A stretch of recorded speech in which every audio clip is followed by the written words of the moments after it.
We are live. It's kind of unfortunate, but boy, you saw this coming, but you always thought it was going to be sooner. Thank God it was not. But today, on Sunday, will be remembered in history as the death of former President Jimmy Carter. James Earl Carter finally succumbed and lived to be 100 years old, ladies and gentlemen. And the guy that came out of Plains, Georgia, and today, Sunday, December 29th, finally has passed on. I have a very, very special guest to talk about this and give us his feelings about what has transpired. And we'll talk more and more into it. You may have remembered KGO host John Rothmann, but he's also a presidential historian. And we love him. We love the fact that he is available and he is now on the air live on the Rich Lieberman Media Pulse. First, John, thank you for coming on a moment's notice. I know this has got to be a little bit of a bittersweet day for you too. It is, and I want to say, Rich, it's always a pleasure to be able to be with you. Jimmy Carter was a remarkable figure in history, and the fact that he is our oldest president, dying at the age of 100. But think of all the things that he was able to accomplish, not only during his presidency, but also in his post-presidency. And political differences are put aside when a monumental figure passes away. I remember him particularly for the campaign. John, if you could speak up a little bit, please. Yes. I remember. Sorry about the technical talking to my audience right now, but we're good now. So just speak up. Thank you. Good. I remember Jimmy Carter for his work at Camp David. He brought together Menachem Begin, the Prime Minister of Israel, and Anwar Sadat, the President of Egypt. And what resulted was a peace treaty between Israel and Egypt, which still exists, which stood the test of time. I think Carter also needs to be remembered for his remarkable accomplishments in environmental work. And, of course, one of the things that is now being debated vigorously is, because of President Trump, is the question of the Panama Canal Treaty, which was one of the signature accomplishments of the Carter administration. You know, when he was elected, but let's go back though before even that. People said, I remember it distinctly. I was 16 years old in 1976, but I was already a big political junkie even when I was 10. I was watching the Watergate hearings in 73, and I remember all that, and I remember 74 and Watergate and the Vietnam War. All of a sudden, we have this peanut farmer, the governor of Georgia, from 1971 through 75. And all I remember was the January of 1976 was the caucuses in Iowa. And it was like, Jimmy who? And nobody could say, they said, well, nobody could say. They said, this guy can't become the president. This little peanut farmer who's a governor of a small southern state is going to be president. And by golly, he beat Jerry Ford and became president of the United States. How do you? If you remember, yeah. When he accepted the nomination, he joked about it in a way. His opening line was, "My name is Jimmy Carter. I'm running for president." Yeah, that's right. That's right. And even people joked. They said, "Oh, you must be running for vice president." And no, you're right. There were people who believed that, but remember that Carter was positioned in 1972 when he was governor of Georgia by his staff to run for vice president on the ticket led by George McGovern. It didn't work out. He was going to run for president. And interestingly enough, Rich, you know when I really first became aware of Jimmy Carter? John, if you can, I know this sounds I'm yelling myself. If you could speak up, because we have a little bit of good. That's good. Go ahead. The first time I really was aware of Jimmy Carter was visiting bookstores, which I've always done. And in Colorado, there was no used bookstore in the particular town that I was in. So I was told to go to a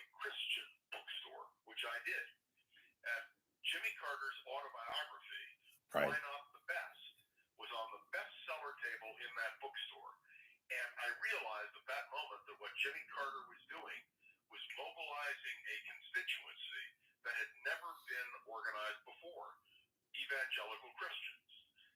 More than that, he had the backing of Jerry Falwell, who was the leader of the moral majority in that campaign of 1976. Right. Of course, by 1980, Falwell had endorsed Ronald Reagan. Right. So there was a real falling out, a disconnect. But Carter was a tenacious, remarkable campaigner. And I can remember one rally here in San Francisco. I bet you I was there. I was there as June of 76. And he came with Fritz Mondo, and they were at Montgomery, or excuse me, Market at Montgomery, June of 76. And I didn't mean to interrupt you, but I remember distinctively that rally. He came to San Francisco, and he would become president, obviously, in November of that year. Elected, president-elect, yeah. Achievement. And I think the signature accomplishment, as I said earlier, was the peace treaty between Israel and Egypt. Of course. And so that was what really moved him. And of course, he received the Nobel Peace Prize. Yeah, 2002, right. Not just for that, but for all his humanitarian work as a former president. This is what I thought about him, and this will be obviously in his history books and all that. Thought he was a fantastic humanitarian personified man. As president, though, he had some major accomplishments, but he wasn't that effective as president. Do you agree? Yes, there were major failures, in particular Iran. Right. He withdrew support from the Shah. The Shah fell, and we went through the hostage crisis. We also went through a period with Carter where inflation hit an all-time record high. And Carter was a man who, as president of the United States, did not inspire the confidence of many in the Democratic Party. People forget that Jimmy Carter was challenged for renomination by Teddy Kennedy, who made a vigorous campaign against Carter, and I think that was a contributing factor to Carter's defeat in November by Ronald Reagan. Yeah, that and Roger Mudd. Because if you remember, not the Roger Mudd, that was a bad interview, but that was the interview with Teddy Kennedy. Correct. In 1979. Right. But some people say Trump's victory, his second comeback as the president, soon to be president, now president-elect, was a great political victory on Donald Trump. I still regard Carter winning in 76. And I know we didn't have the mechanisms that we have today. There was no internet, or at least the internet we know of. And because from the very beginning, nobody gave this guy any chance. Nobody gave this guy any kind of political fortitude. He established, and he just rose and rose. And the whole thing with his brother and Billy Carter and the beer, and the famous Playboy interview when he said "lust at heart." I don't know if you obviously remember that. Heart, yeah. And yet he won. And you could say Jerry Ford was coming off pardoning Nixon. Country was in a with obviously Watergate and Vietnam. Maybe timing is indeed everything. I still regard that, and I was, like I said, in 76, I was 16 years old. I regard that as still one of the greatest political, certainly in presidential historian conversation, as one of the greatest victories. Yeah, let's remind people it was a very narrow victory, but something came out of it. You know that Ford and Carter became friends. Yep. And they promised each other that whoever died first, the other one would give the eulogy at their funeral. Wow, I did not know that. One of the most eloquent eulogies was delivered by Jimmy Carter in tribute to his political opponent, Gerald Ford. I didn't know that. You learn something. You learn something every day. We are talking to former KGO host and great presidential historian John Rothman, who joins us on this very sad day. We knew it was coming eventually. The death of the 37th president of the United States, Jimmy Carter, who succumbed, lived to be 100 years old. And I didn't know this, but I was listening to a radio show. I might as well credit the guy, KCBS, Peter Mayer. He was the 39. I'm sorry. I knew I was going to blow it. It was 39. No, I'm glad you did. No. That's important. 39th president. That's correct. But what I regard as something that, I don't know, maybe it's the times that we're in today, is the fact that there was so much, how can I put this, civility and promise and what's the other words I'm thinking of back then, where it just, compared to today, where it's just so heavy duty combustion. Or was it just simply the fact that it was Jimmy Carter turned out to be this, again, this humanitarian personified, with working for Habitat for Humanity, his books, his absolute, and made to possible also with help from his from his wife, Rosalind Carter. They just seem too good to be true. Well, no matter what political stripe you come from. Yes, I agree. And their appeal grew in the post-presidency because they worked together as a team, as you rightly point out, for Habitat for Humanity, for the Carter Center. Both were prolific authors. Both were committed to humanitarian causes. And I would remind you that both Jimmy and Rosalind Carter worked actively to make sure that elections were on the up and up. They traveled to many countries in order to certify that elections were done honestly. And one of the most interesting things about Carter was his determination. Determination to be president, determination to be an outstanding leader, and despite the fact he was on hospice, he was determined to live to vote in the last presidential election.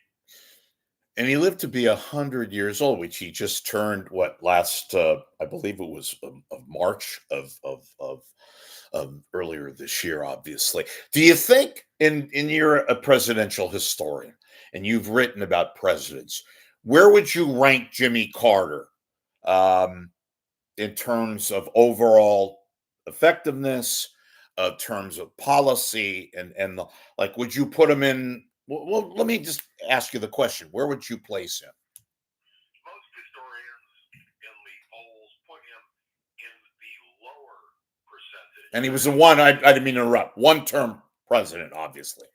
Yeah, but it wouldn't matter because you're not rated on the number of terms. I understand. He is a little bit below the middle. Wow. And that's because of the energy crisis. Right. That's because of Iran. Iran. That's because of his positioning on so many issues. But remember, he's also the guy who was responsible for SALT II. There were many things that he did which were positive. Some things were viewed as negative. But on balance, I'd say he was a middle-ranked president. In many respects, he was more effective when he got out of office as opposed to when he was in office. Agree? His post-presidency was a model. He made no money. He devoted himself to humanitarian causes. By the way, he was not uncontroversial. During his post-presidency, he very often disagreed with American policy, did it publicly. On the Middle East and in Israel, yeah. Not only Israel, on a number of broad variety of issues. But you're absolutely right. He wrote a book in which he accused Israel of being an apartheid state. Yeah, right. And this was a man who really was responsible for the Camp David Accords. Right. And when Menachem Begin was asked at Camp David, when they held a press conference about this, he said, "Ladies and gentlemen, this really should not be the Camp David conference. This should be called the Jimmy Yeah, agree. I remember that very vividly.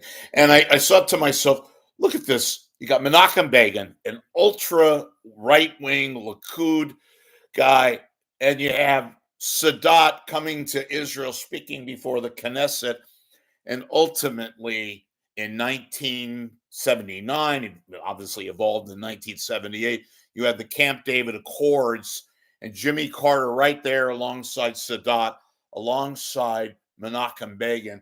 And that said to myself, my God, I can't believe he got it done. Let me tell you, I was in Israel on the, well, let me put it this way. Benny Begin, Menachem Begin's son, is a very good friend of mine. Wow. We were together when Sadat came to Jerusalem. Yep. But I was in Jerusalem in 1979 at Benny Begin's apartment for a Shabbat dinner. Oh my God. When the phone rings just before the Sabbath began, it was his father calling Benny and Ruthie, Benny's wife, to tell them that in fact an agreement had been reached and there would be a peace treaty with Egypt. So we sat down in Benny Begin's apartment and we rejoiced in the fact that there was peace between Israel and the major Arab country. So it was a remarkable moment of history, and Carter deserves to be remembered positively for what he did.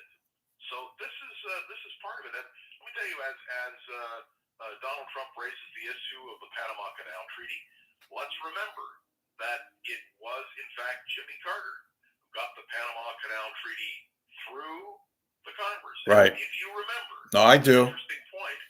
When the Panama Canal Treaty was signed and was delivered in 1999, no one wanted to go, really, because people were very upset about it. Right. I remember the bumper stickers. We built it, we own it. Or so I remember those bumper stickers. We bought it, we paid for it. That's right. That's right. But people don't remember that Jimmy Carter represented the United States of America in 1999. Wow. When the canal was turned over to the Panamanians. I forgot about that. That I did forget about. But one of the things I remember so vividly, as we all did, was and you know this, but with Iran, the helicopter crash and all that debacle, and 444 days. The irony of the fact that Carter was not the one responsible for the Shah. That went back, right? Many administrations were, yeah, so we're clear. right. It was Carter who, in the end, withdrew support from the Shah. Right. And the Shah could not survive without American support. That's right. I also remind you that when Anwar Sadat was assassinated, President Reagan assigned 3 living former presidents to go to the funeral. Yeah.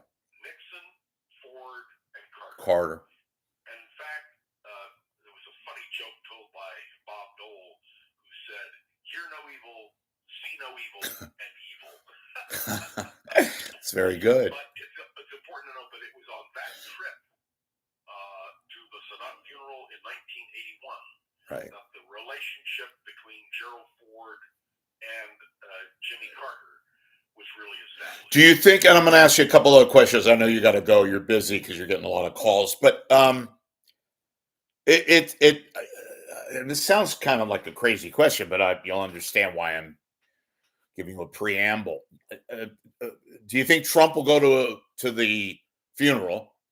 And do you think Carter will go? Carter had his very, very, shall we say, not that great of a relationship with President Carter. And can you explain why on that? You kind of know the political biz, why they were at somewhat of at odds and all that. Sure, Donald Trump said it today in his statement. Okay. The number of people who have served as president of the United States is a very exclusive club, and they have great empathy and sympathy for each other, even if they oppose certain policies. Of course. I don't know whether or not, I don't know the details of Jimmy Carter's funeral yet. It hasn't been announced. He just died a few hours ago. But I would anticipate that all the living former presidents are making. You got to go. If Trump's got to go to this, For God's sakes, he's not. It's a, as you mentioned, it's a very exclusive club. I know Bush will be there, right? And they didn't have the greatest of relationships, but paramount to all of this, that is the fact that there aren't that many presidents, you know. Remember, the last time a former president died was George Herbert Walker Bush. Right. And when you look at the footage of the films these days of that event, Rosalind and Jimmy were there. Right. And all the living former presidents were sitting. You have to go. Yeah.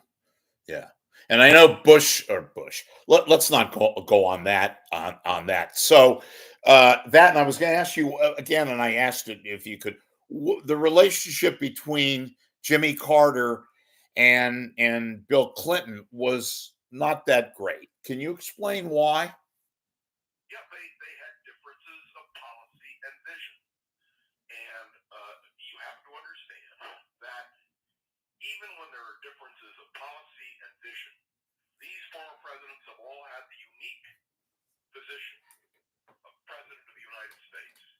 And therefore, there is a civility generally assigned between them. You know, I'd like to hear, a guy who covered him very, very, I mean, hell, it made part of his image was Sam Donaldson, the White House correspondent who also covered Ronald Reagan, but covered Jimmy Carter. I don't know what kind of health Sam Donaldson, he's kind of has a diminished public situation, but I'd like to hear his thoughts today. I'm sure they'll. Well, you know who else you'd like to hear, and I heard today on CNN, is Wolf Blitzer. Blitzer, yep. I didn't hear what he said, but I know, yeah. I would have loved to have, I wish you were alive, Helen Thomas, who covered the White House. My old friend Helen Thomas. Yep. Yeah, that's a sad thing. I know we have to wrap this up, but I just want to say, yes, I appreciate the opportunity of sharing with you and our audience that Jimmy Carter was a remarkable individual. He really was. And his contributions, particularly in the Camp David Accords, were critical. And so he needs to be remembered in that way. I have hanging in my home a lithograph on the Camp David Accords signed by Carter, Begin, and Sadat. Wow. Wow. John, real quick, did you ever meet him, Jimmy Carter? Oh, of course. Oh, I didn't know. Yes, both in 1976. Wow. Wow. That's right. And was that the famous rally that I talked about on the corner of Market and Montgomery in June of 76? A rally that was held in Ghirardelli Square. That, well. And I wondered, I talked to one of the advance men, now deceased, Kevin Malone, who was a close friend of mine. And I said, why did you hold this rally in Ghirardelli Square? He said, look around, John. It looks crowded, doesn't it? I said, yes, it's a small area. And we joked about the fact that Truman had a rally at 48 and half the auditorium was empty. Jeez. It was an auditorium that filled with thousands of people, and even then it was empty. So the idea of staging a rally, and that Jimmy Carter did, and I want to just one other person. No, take your time. We're not on a. Go ahead. There was a wonderful person by the name of Phil Schaefer, who was one of Jimmy Carter's close confidants here in San Francisco. And Phil always made it a point to defend Jimmy Carter. And I think there was a tremendous amount of loyalty that the people who were part of what was called the Peanut Brigade, they stuck with Carter no matter what. I still say it's one of the most remarkable political, historical campaigns ever in my lifetime, and I think it'll be the same thing. I think in the history books they'll regurgitate it, as they should. Was 1976. Jimmy who? They kept saying, and I kept remembering. And again, I remember the January Iowa caucuses. Guy comes out of nowhere, governor of a small southern state. You remember though that he campaigned and he never stayed in a hotel. That's right.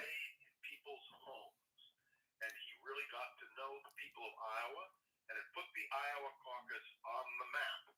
That was the first real crack at that, and Jimmy Carter proved he could ace it, and he went on. By the way, remember who he defeated in the primary? Yeah, Frank Church. Frank Church. Edmund G. Pat Brown, Jerry Brown, Wow, that's right. That was Jerry Brown at the. I remember the convention at Madison Square Garden. Yep. Hubert Humphrey chose not to run in that campaign, and that could have upturned everything. Yeah. He knew he had cancer, and he was not prepared to run. Remember that he and George McGovern talked about a Humphrey McGovern Oh God, that would have been. which would have stopped Carter. Didn't happen, and Carter went on, and his vice president was Walter Mondale. And also, let me remember with you the very famous speech that Carter gave called the Melees speech. He never mentioned the word Melees in the body of that speech. Wow. But it did him a tremendous amount of damage. I'm going to make a comment too, real quick. That's an amazing fact. I never even thought about that either. His wife, Rosalind, just what a and again, politics aside, because I like Betty Ford, and I thought that Bush, both senior and junior, both had very nice first ladies. Rosalind Carter to me was just what a very special woman, a very special lady that, and unfortunately she passed away about 5 years ago. But just real quick. A couple of years within the last 2 years.